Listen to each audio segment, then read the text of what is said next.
Welcome to this episode of Power of the Mind, where we give you simple tools to help improve your relationships with yourself and with others.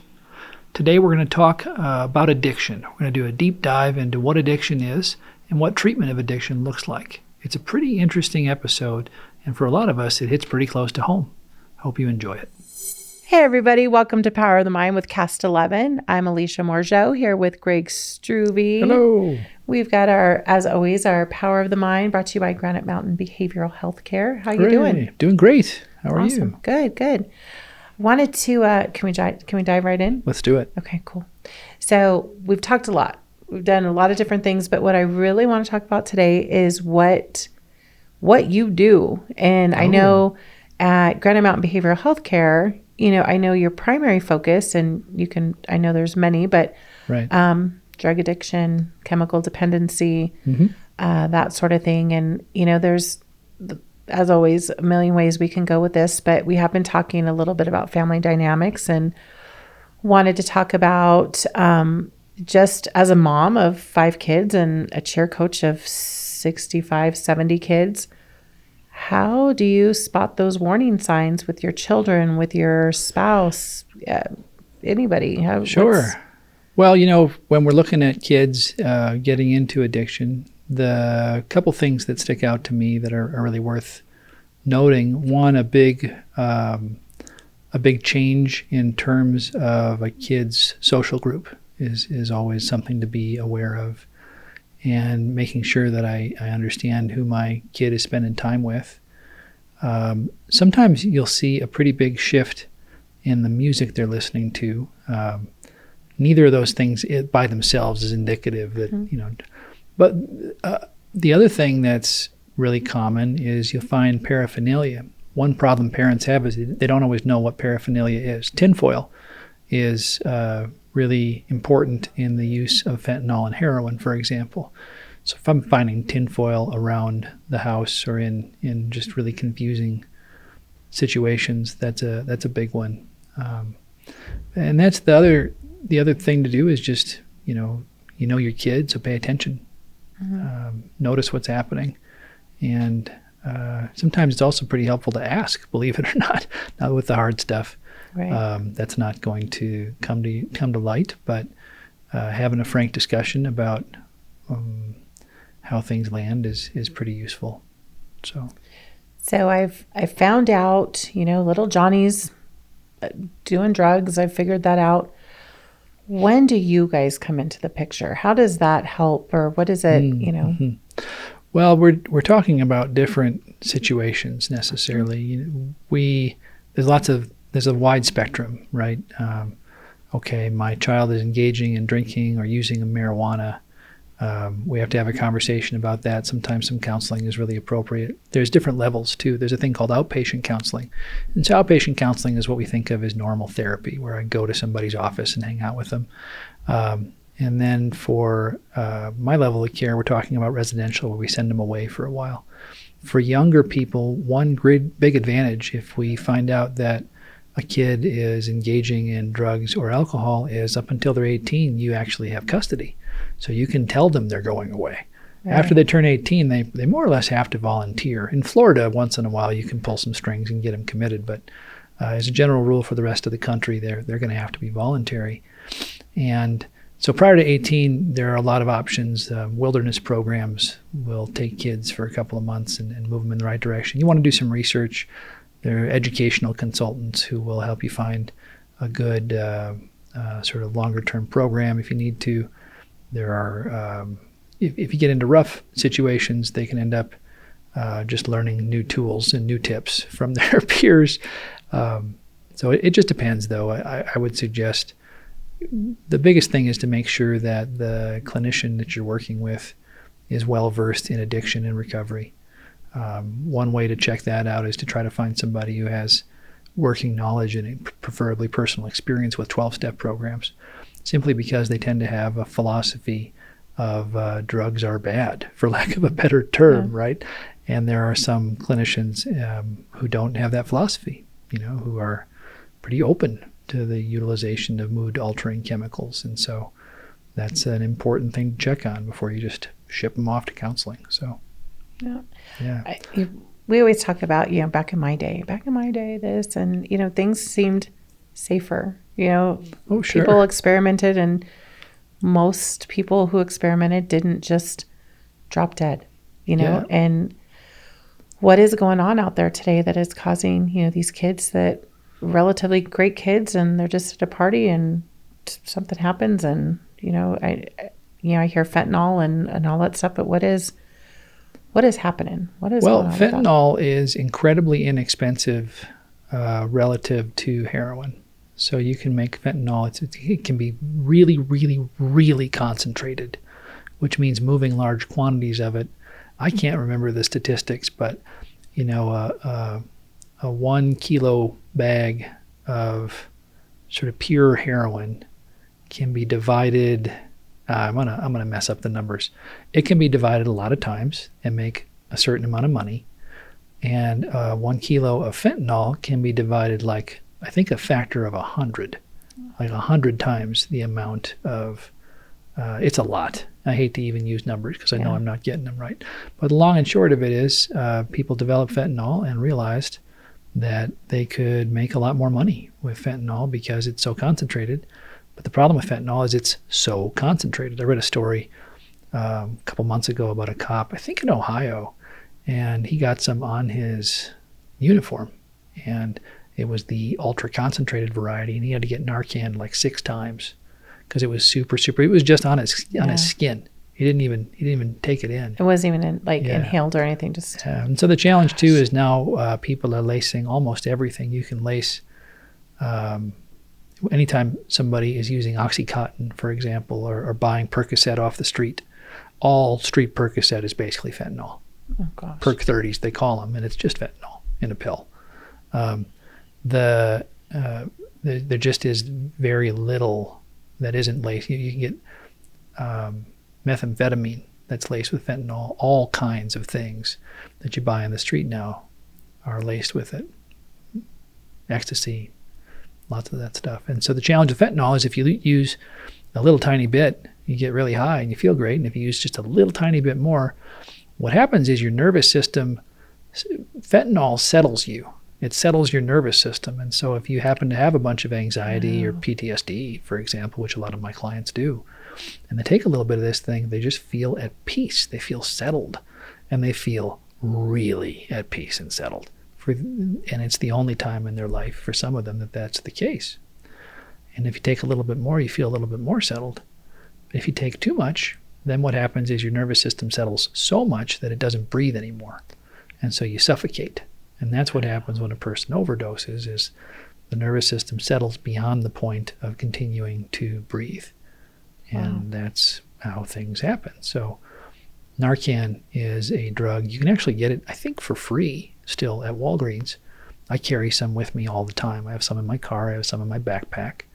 And if you run across somebody who happens to be overdosing and you have it, you can you put it in their nose and they don't die. So that's how that works.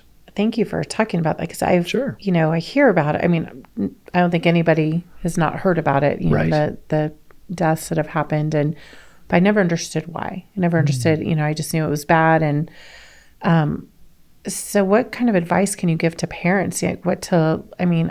Other than just talking to your kids, I'm really stressing that one pill could be all it takes, right?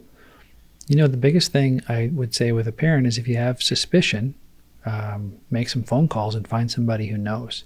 When I'm talking to a parent and they're trying to figure it out, it's usually pretty clear to me because I know what to look for. Mm-hmm. Particularly, and I'm not nearly as good as some of my staff members who've had an active opiate addiction in their life. Those guys are bananas. We'll go to a restaurant. Spot it, huh? Oh yeah, we'll go to a restaurant and they can pick out who's high by their gait, by the way they walk. It's crazy. I'm not that good at it because I didn't have a big drug addiction myself, but they'll say, "Oh yeah." I remember one time we were in the checkout line looking at the National Enquirer, and they had a thing on some celebrities. I can't remember who now. They were it might have been some of the people in the movie Twilight. This is many years ago now. Yeah, the guy looked and said, "You see the pupils on both of them?" Yeah. "Oh yeah. Wow." They're high. Like they are way high. They're out of their mind high. Oh, and I would have never noticed. Just different stuff like that. So yeah, it's pretty interesting to be able. So that's the biggest thing. If you're trying to figure out if your kid has a problem, find somebody who knows the subtle parts and the subtle ways that an addict gives themselves away, and find out. And then if you find out, take action. You got to do something. The worst thing you can do is nothing. And you can't talk them out of it. The Al-Anon program is actually really, really helpful for parents and spouses of people who have addictions. It's a 12-step program started by the wives originally of the AA guys, because AA used to be just men back in the 30s when they got going, and all their wives started a thing, and now there's Al-Anon. So the Al-Anon program is what I recommend to parents who have a kid with a problem, and spouses too, and actually anybody, people who work in an environment with a lot of alcoholism often will benefit from it too. So it was interesting to me with my kid has a problem, whether they want to go or not, I can check them in. Oh, yeah. So do I need take not at Granite. We don't do kids, but there are places that do. Oh, okay. So more into your realm then, if I've got, a spouse or boyfriend or whatever, or girlfriend, how do we take those steps? So we've identified there's a problem. It's not getting better. Well, the challenge I have with addiction is that, as a general rule, the addiction is something that the person is not excited about letting go of. Addiction is really interesting. It becomes, I liken it to a religion. If you think about like a late stage alcoholic. So a late stage alcoholic, I had a friend who became a nurse on a ward that did transplants for liver stuff. And this is back a long time ago, before, I don't think they checked for alcoholism like they do now. But she would tell me, she said, Greg, I had this guy the other day, and he's in the end stages of cirrhosis. He's turning yellow. He's had a lot of medical complications, and his buddy brings him a little teeny airplane thing of vodka to the hospital. Gosh. And the guy drank it. Now, to me, if there is something in my life that is demolishing my body to the point of me turning yellow and being in cirrhosis is not fun. Like, it's a really painful and unpleasant. Your liver gets distended, and there's just a lot to it that's really awful. There's a certain level of dedication that comes to that. It's a religious fervor for my drug of choice. I think about people I know who are very religious. I actually consider myself to be pretty religious, and so I wake up in the morning, and the first thing I think about is, when I make decisions, we all, I believe, everybody's religious, and the reason I think that is because everybody, there's too many options. We all have to make decisions every day about what matters and what's important, from what we wear to who we talk to where we go, and most of us, we don't think about how we make those decisions because we've kind of picked our religion. Now for some people, the religion is the traditional form that includes, some sort of organized religion. But for some people, my religion can be money. For some people, it's sex. For some people, it's there is a thing for everybody around which they organize their lives, and that thing can be more or less productive and helpful depending on what you're doing. Well, a drug addict, the first thing they think about when they wake up isn't what should I wear, how do I take care of my kids, where do I work? It's how do I get high today? What's between me and getting high today? And there's two kinds of people who are going to help me get high and people who are in my way. Wow. And that's it. And that's how we understand somebody who's addicted to drugs. And alcohol is the same way.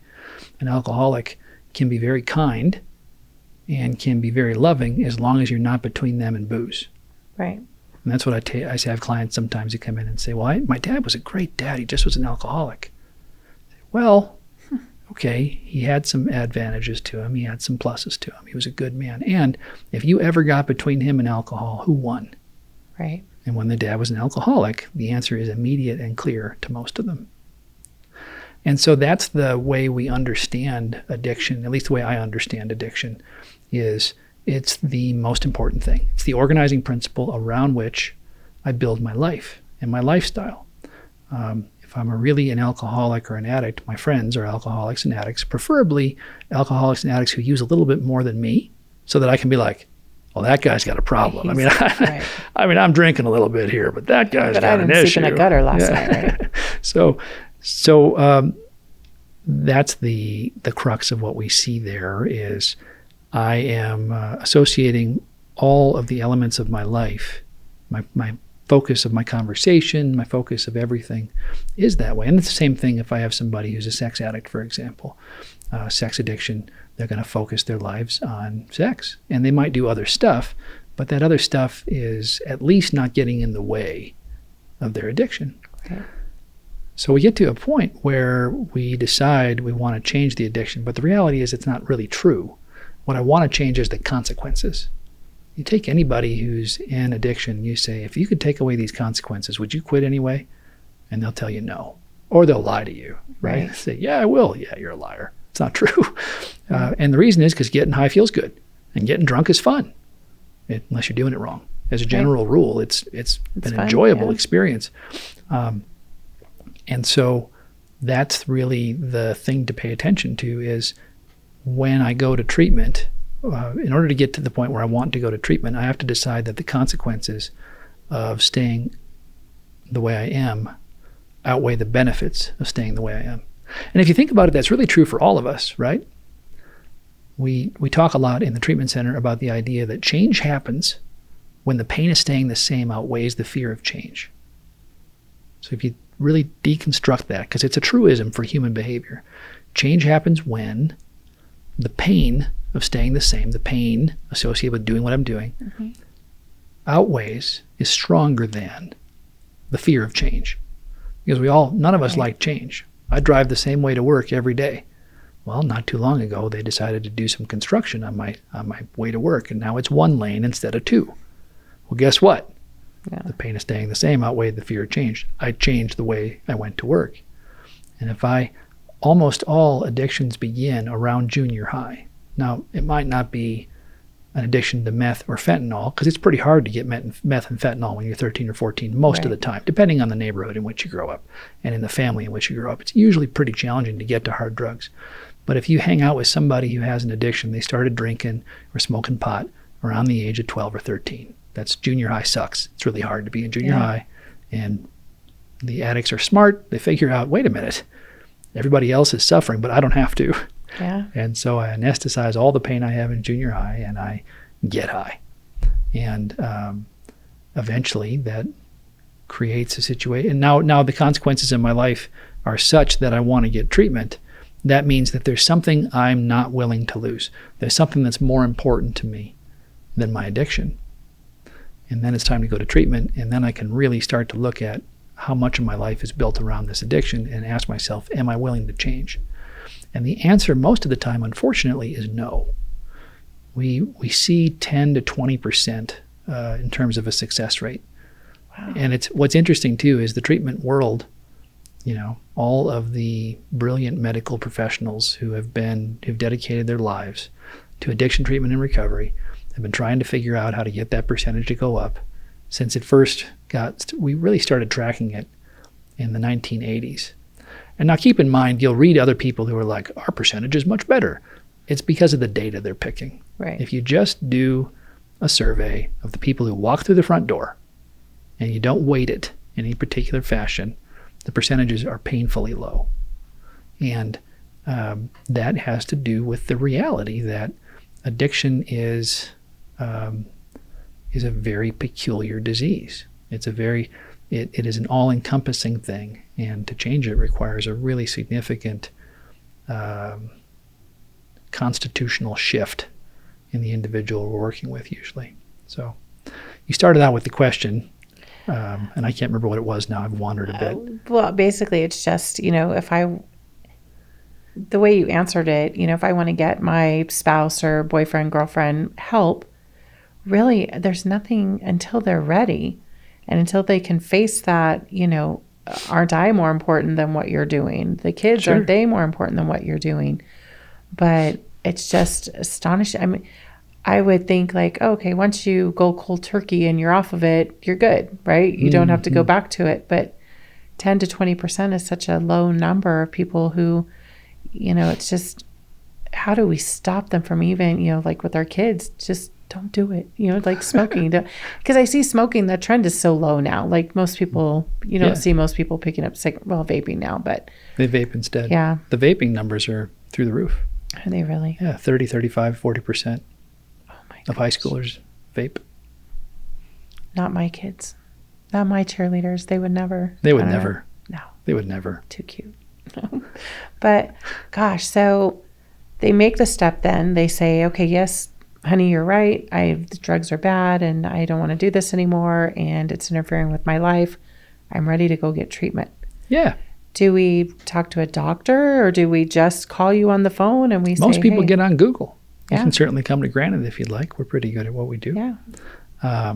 And yeah, it depends on your insurance, finding somebody who takes your insurance or finding a place that takes that you can afford Mm-hmm. and dropping them into treatment and doing the best you can and hoping for the best, right?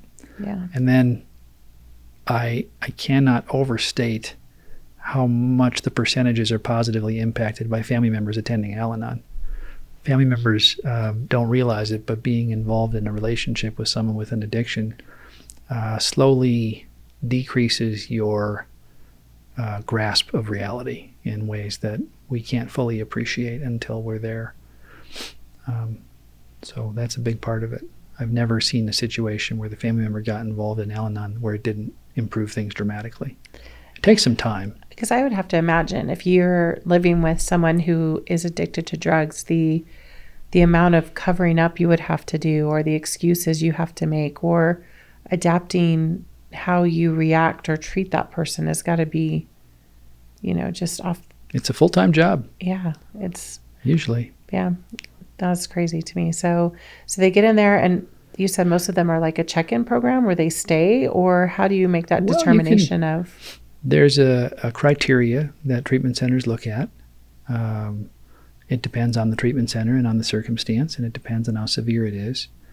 A lot of people will try outpatient counseling first. A lot of people will try 12-step programs first. There are non-12-step recovery groups out there as well now. They tend to be quite a bit smaller, and so that some people will choose those as well, and they'll give it a shot. And if it doesn't pan out, then yeah, a lot of times checking in, having the opportunity to dry out, and mostly to be in a situation where it won't get put in front of you. Right. When you go into treatment, what you're saying is, I'm no longer at a point where if alcohol is available to me, I can say no. I'm no longer at a point where if a friend has drugs, I can say no. I know I will say yes every time or eventually. And I need to be in a space where for 30 days or so, I cool off and take care of things. And then they get checked in, and we discover most of the time that there's some sort of pretty severe trauma and some other underlying issue that needs to be dealt with and addressed. So it's not usually like things are going great and I just happen to be at a party and somebody gave me something and now I just am done. It's usually that person who's going through something, or this is their way of. As a general rule, addiction is a coping mechanism. There is a genetic component to it, and there will be some people who genetics sort of prime the pump and make them much more susceptible than normal. We know that if you have a parent or a grandparent who's an alcoholic or a drug addict, you're much more susceptible to it than other people are statistically. I was going to ask you about that. That was kind of on my mind too, because it's, we're talking about family structures and birth orders and things like that. There's so many things to think about when you're raising a family, and okay, dad's a drinker, his dad was a drinker. What do I do? I mean, your kid, it's hereditary, right? It's like you said. So how do you stop that, or how can you help that or fix it or keep it away? Or Sure. So far, I haven't found anything. Yeah. People, if it's in you, it's in you. Well, if it's in you, you can be aware of it. I've run into clients, for example, who choose to drink very little or not at all because they have a family member or a relative who's an alcoholic, and they've seen what it does. They do often, but not always, tend to be attracted to people who use or drink. And sometimes you get two people who together say, we both come from addictive family systems and we're never going to touch the stuff. Right. Yeah. And then often, but not always, their kids, we see a lot of times where addiction skips a generation. That's pretty normal. So your brain is just wired to be an addictive personality, or? To some degree, all brains are wired to be addictive. If you really look into the mechanism of how addiction works, I like to think of it as kind of having three stages to it. The first stage is recreational use. And at that point, I'm up in my thinking brain, right? My cerebral cortex, if you want to get nerdy about it. And somebody said, it's always social. Somebody says, hey man, try a bump of this. You're going to really like it. And I try it, and I do like it. And then I go home the next day, and I go back to school or go back to work, and everything's fine. And I had a fun experience. And for some people, it takes off immediately, but for most people, it doesn't. And then a couple of weeks later, they're at a party, and somebody else has the thing, and I think, oh, it'll be fun. And I try it, and it is, in fact, fun. What it does is it creates a release of all kinds of the feel-good chemicals in the brain. That's what it does. Well, the feel-good chemicals are normally related to things that are good for us. For example, eating or sex, right? Cocaine lights up almost the same parts of the brain as sex does. So with cocaine, I can have a more intense experience than, basically I take all the pleasurable parts of sex in terms of what happens in the body, and I have it at my disposal immediately all the time. All I have to do is sniff this stuff into my nose. And it's more intense than sex. There's a thing called the hedonic index, and I can't remember the name of the guy who came up with it right now. He makes really good movies about it. The hedonic index is this idea of what is pleasure, right? If you've heard the phrase, hunger makes a good cook. Yeah. So everybody sat down and been really hungry and sat down and been like, oh my gosh, this is the best peanut butter and jelly sandwich I've ever had in my entire life.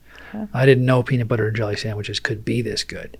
You see it on Survivor, right? Sure, They'll feed them a peanut butter and jelly, and it's like, oh, it's the best thing ever.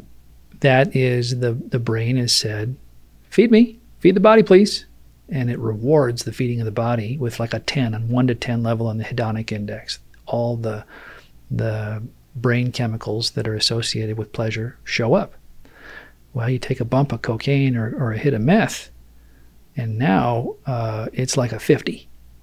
So we had 1 to 10. Now the scale has completely changed, right? Now we can do like 3-4 times the amount of whatever it is, dopamine, serotonin, norepinephrine, you name it. The system is totally flooded, and you feel phenomenal. And depending on how awful you feel normally in your life, you're going to want to feel phenomenal again, right? And that's why people like whiskey. Whiskey does that. Now, it doesn't do it as the harder the drug, the bigger the rush, right? The bigger it goes. The challenge you have, for example, meth and sex are pretty tightly linked together as well. Then you stop, and all of a sudden, food doesn't taste good. And sex doesn't feel, and I'm using food and sex as examples, but all the things that bring you pleasure, petting your dog, like, meh, I'm sober and nothing is worthwhile. And that's why so I start off, right? And it's just like, oh, this is fun. I'm going to just use once in a while. And then the next level is when I get down to my emotional brain. And that's when I say, oh man, I have had a hell of a day. I need a nightcap. I really need a drink. And now I'm drinking to anesthetize difficult emotions and feelings. Or now I'm using because I'm feeling something that I don't want to feel. And now we're at a different level. And eventually we can get to the point where the base of the brain is the part of us that associates, it's a survival element of the brain, the survival brain. It tells you need to breathe. And if you're starving, it tells you need to eat. And it will go to great lengths to do those things. It doesn't care particularly about people. And it's not too concerned about relationship because it thinks if you don't get this taken care of, you're going to die. And I tell this to parents all the time. They say, well, he stole from me. He beat me up. He did terrible things. And I said, well, it's important that you offer appropriate consequences for that. And also understand if you were in the desert for 3 days without water, okay, and you came back home and somebody said, I got this water on the counter, but first we need to talk. Yeah. It ain't happening. We're not having a conversation. You're in the way. There's a part of the brain that's online that most of us don't access very often, and it will get you out of the way no matter what. And that's what happens when addiction becomes equated to survival in the brain. The brain says, I need this like I need water. And that's where people stop understanding addiction, because most of us have the experience of thinking, it'd be fun to have a beer tonight. And I go have a beer, and you know what? It's fun. Yeah. That's why the beer guys advertise on TV, because they have lots of money, because they sell lots of beer. Because beer is fun to drink. And once it has moved all the way back in the brain to the point of survival, the sets of behavior that we're going to see are very different for those folks versus you and me, and it's not the same. It's not equivalent. Does that make sense? Yeah. Yeah. So that's how to understand the difference between someone with an addiction versus a sort of recreational user. Yeah. Yeah, because for me, it's like, if I want to have a drink, I'll have a drink. But it's funny if I tell people, I don't drink. Oh, why? Everything okay? And I'm like, sure. No, I'll drink. I just don't usually. So, but yeah, it's nuts to me because I always wondered how you would, if you make that decision, your person goes off to get treatment, those building blocks of allowing them to come back into your life and the things that you have to forgive or look past of what happened. And so it's good that you're, when you're doing that counseling of talking to those people and explaining, like, you were just in their way and they were going to do whatever they needed to do to get there. Right, exactly. And it's not personal, although it feels that way. And the process of rebuilding after sobriety happens is really awful. It takes about 2 years to put your brain back on track and to put your life back together. And as a general rule, you're going to turn over almost all your friends and often a fair number of family as well. The environment has to change a lot of the time. And that's why the social support networks, having an Al-Anon group for the spouse and AA for the addict are so vital, because they give us a connection that way. The first 6 months of recovery is just basically trying to hold on for dear life. And then after that, I start to run into all of the crap that I was drinking to get away from. My life catches up with me. There's also a certain degree to which I'm stuffing pain, and now it comes up. So I have all the pain that is associated with the often very poor decisions I was making right before I got sober. Then I have all the suppressed pain that I was drinking to avoid in terms of consequences of my life. And often I have some trauma from childhood or adolescence and sometimes adulthood that I would like to not have to remember. And all that comes bubbling up at once. And now we understand why the number is 10 or 20%. Because that sucks. Yeah. Most people won't do that. Very few people in any situation will go through that quantity of pain. It's a really remarkable thing. I have tremendous reverence for my clients, the ones who that make the choice to walk through the pain, because it's awful. But by the end, you're between a rock and a hard place. You can keep using and die, or you can walk through all your pain. And a fair number of them, unfortunately, choose to keep using and die. I lose, I just a couple of weeks ago had a coworker who left us last year, and we knew he had gone back out, and so he said, hey man, pee in a cup and we'll help you if it turns out the way we think it will. And he declined, and he died. That was it. Just read about it on Facebook. I get on Facebook and I read the obituary, and sad but not surprised. He'd had a rough go. Somebody that even has all the knowledge and been on this side and knows by going back this is what's going to happen or could happen. It's one of the challenges in my industry is that there are people who have a great heart and get involved, but then they make the mistake of making the treatment center their recovery program, and it can't be that. You have to have some sort of there has to be a social support network, and I believe it helps an awful lot to have some sort of spiritual connection as well. It's really, really difficult to. There are people who can get and stay sober without those things, but they tend to be pretty cranky, is my observation. Yeah. I always tell friends, if I have somebody, because I'll have people who finish the treatment center program and say, well, I don't like AA very much. This or that happened, or I don't like that they talk about God, or I don't like they talk about this or that. And I'll always say, well, you can do it without AA, but why would you? Yeah. Not much fun. Maybe hang out with them and just, they let you ignore parts you don't like. It's one of the fundamental parts of the program is if you don't like this thing, just leave it be. Right. But well, and then you guys do, so once they've completed the program in-house or they've stayed for the 30 days, you still have that counseling back and forth, right? Where they can. Oh, yeah.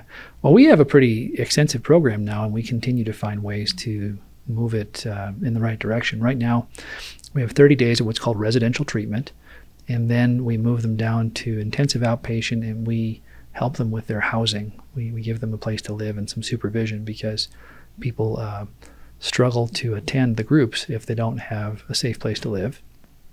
And then after that, we have unsupervised housing where there's accountability, and the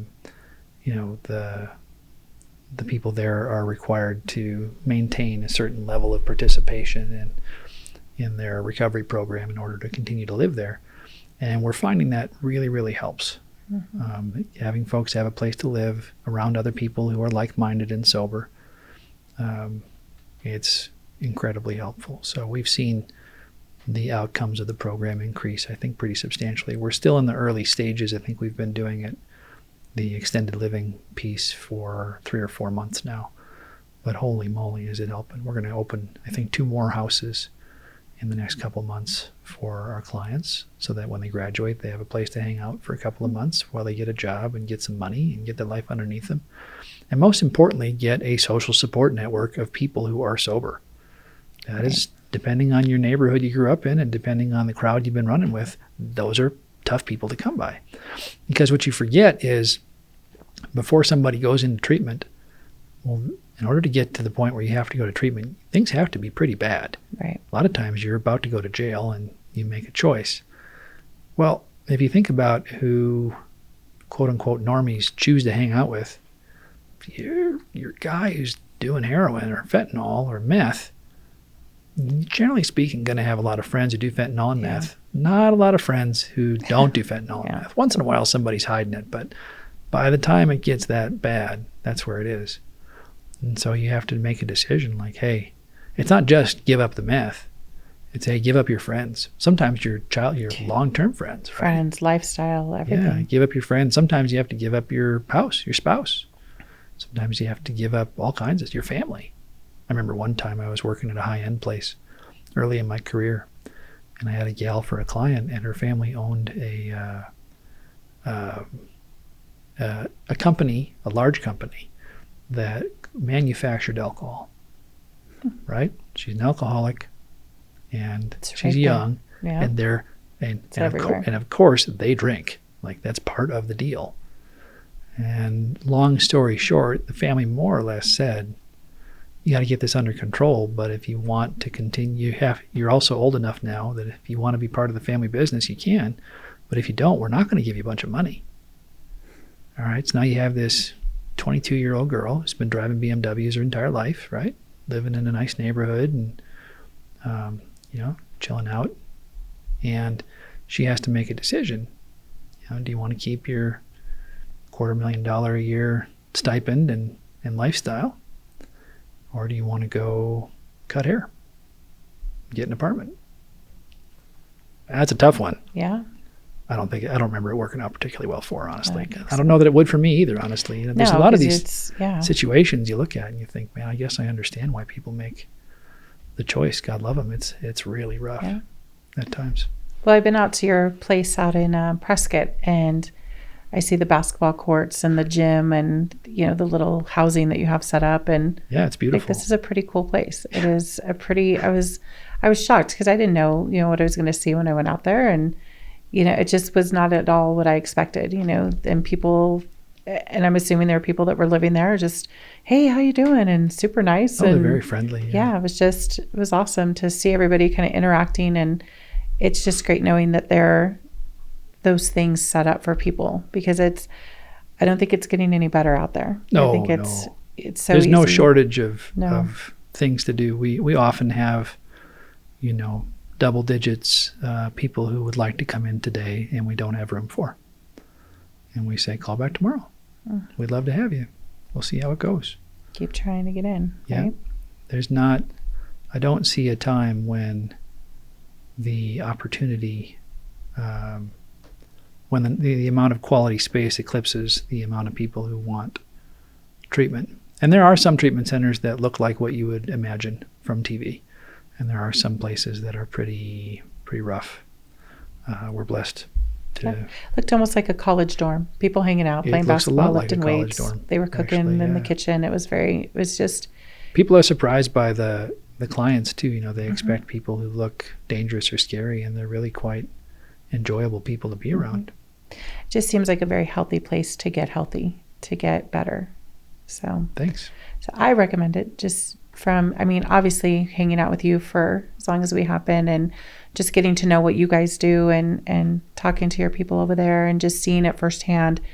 If this is something that our listeners are struggling with, or I know you would recommend them get help anywhere, but you're my client and I dig you guys, and you are a great resource. And so, thanks. I urge you guys to give Granite Mountain Behavioral Healthcare a call.